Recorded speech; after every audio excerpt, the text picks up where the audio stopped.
Right now, the fifth day of a march, hundreds, thousands of people marching towards Blair Mountain in West Virginia to protest mountaintop removal mining.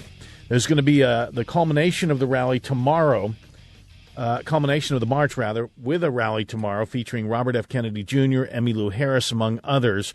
And a new documentary has just been released called The Last Mountain. It examines the threat that mountaintop removal mining poses to the environment. Here's a short piece of the trailer. An explosive power the size of a Hiroshima bomb once a week. They just keep this process up until they literally reduce the mountain to rubble. Coal River Mountain is our last great mountain that hasn't been blasted to ashes. Massey Coal, the single most destructive coal mining company in history. That's your coal dust. That's what the inside of the kids' lungs are going to look like. Massey, hear us! People have had enough, and they're standing up to the coal company. The fight over Coal River Mountain is a fight about democracy. That is part of the trailer for The Last Mountain. You can see that trailer if you go to the website, thelastmountainmovie.com. Joining us now to talk about mountaintop removal mining and this march and rally is Bob Kincaid. He's board president of Coal River Mountain Watch, crmw.net. Bob, great to have you on the show today. Carl, thanks so much for having me. It's my pleasure. Let's start out with, I think most people have a sense in our audience of what mountaintop removal mining is. It started in the 70s. Give us a quick summary of it. Well, it's basically strip mining on steroids. Mm-hmm. Something on the order of 4 million pounds of the same high explosives that Timothy McVeigh used to blow up the Murrah Federal Building are used on mountain communities all over West Virginia and out into eastern Kentucky, into southwestern Virginia and eastern Tennessee every day, Carl. And you just mentioned 4 of the most beautiful states in this country. Mm-hmm. Exactly. There's a sort of commonality that we share in Appalachia with you and your listeners in the Great Northwest, because what Appalachia actually is the largest temperate rainforest on the planet. Right. And it's also the seed bed for all of North America after the last glaciation.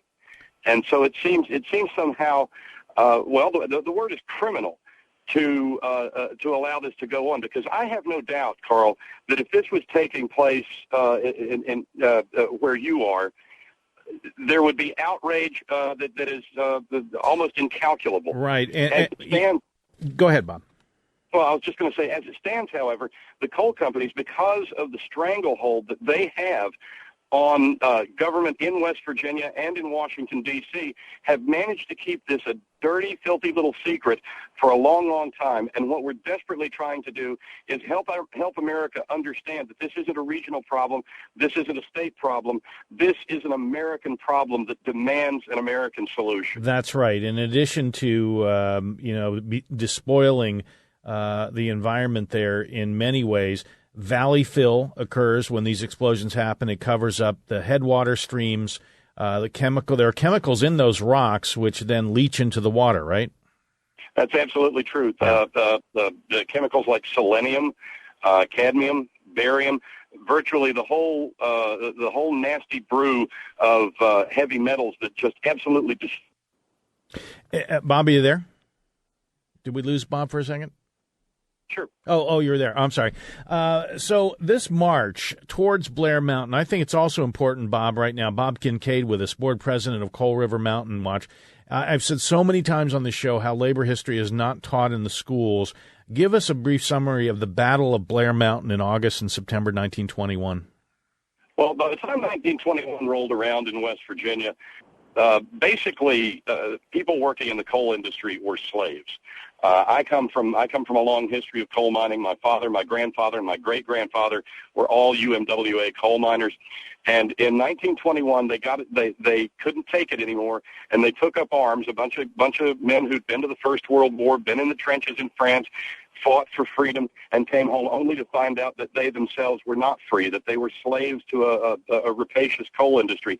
So they took up arms and began marching toward Logan County, West Virginia, and they were stopped at Blair Mountain.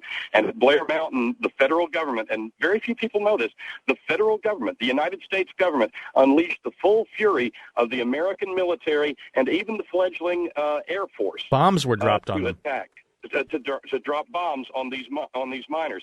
So fast forward 90 years to today, what has happened is that event marked a place in history where working people began to stand up. Well, 90 years later, what's happened is we have lost, the UMWA has become complicit in mountaintop removal. So human rights activists and environmental activists are occupying the high ground that they once had. Yeah, and I think that's an important distinction here where that you make, that the unions are now in conjunction with the Massies and the coal companies here, and these are environmentalists and people who, as you say, this extends way beyond just the states you mentioned of West Virginia, Kentucky, Virginia, and Tennessee. By supporting this dirty coal industry, we are supporting something that is causing the deaths of individuals and really besmirching the whole country. There is no doubt about it. The fact of the matter is the science is piling up almost daily, Carl. The closer you get to one of these operations, the sicker you get. We're talking about cancers. We're talking about pulmonary disease. We're talking about birth defects. We're talking about autism.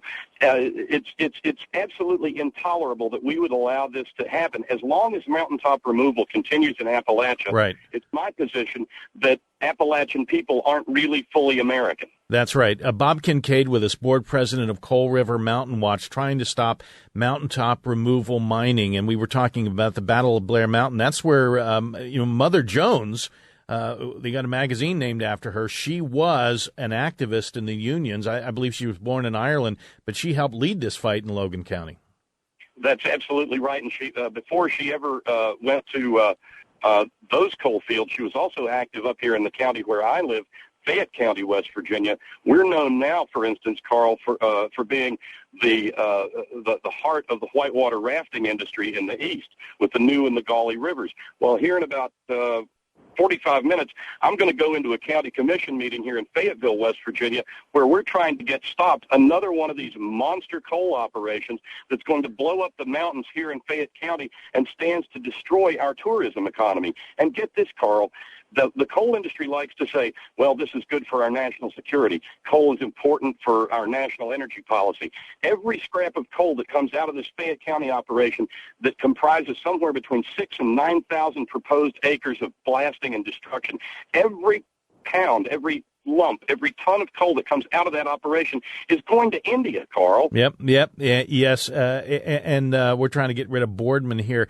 And the hero here, in addition to the people who are marching, people like you, Bob, the Environmental Protection Agency, they have been trying to stop mountaintop removal mining, and they had a good action in the last few months, I believe. And exactly what the Republicans and the corporatists are trying to cut is the EPA. There is an absolutely relentless, remorseless, shameless assault on the Environmental Protection Agency right now, Carl, and that's why some colleagues of mine and I were in Washington, D.C. just 2 days ago, sitting down with the EPA to tell them we deal with these monstrosities from the coal industry on a daily basis.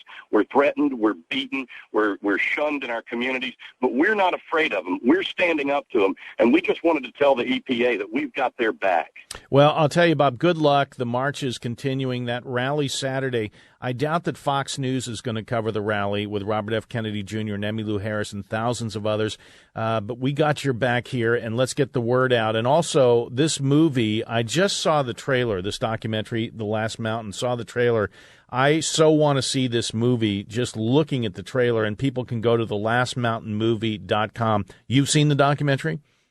I have indeed. And, of course, it centers on some of the critical work that Coal River Mountain Watch is doing. We're trying to build a wind farm on top of a mountain that Massey, now Alpha Natural Resources, wants to blow up instead. Right. So we're showing a better way. Exactly. And I encourage people to see it when it comes to the Portland area. It is a transformative film. It truly is. And tweet about it. Get people to go to thelastmountainmovie.com. And I'll tell you, I haven't seen a trailer in a long time that's made me want to jump into the seat of a movie house or find that movie. Again, thelastmountainmovie.com. Hey, Bob, will you keep in touch with us? I sure will. Anytime I can be of help, you just give me a holler. You got it. Bob, thanks so much. Really appreciate it. Thank you, Carl. Be well. Bob Kincaid, board president of Coal River Mountain Watch. You know, I don't think there's anything, as I've said, that can give the image better of the destruction of the commons. As I mentioned, when you blow up these mountaintops, you got valley fill, which covers up those headwater streams. You got all the chemicals unloosed from the rocks that just leach into the water. And you heard Bob describe it, and I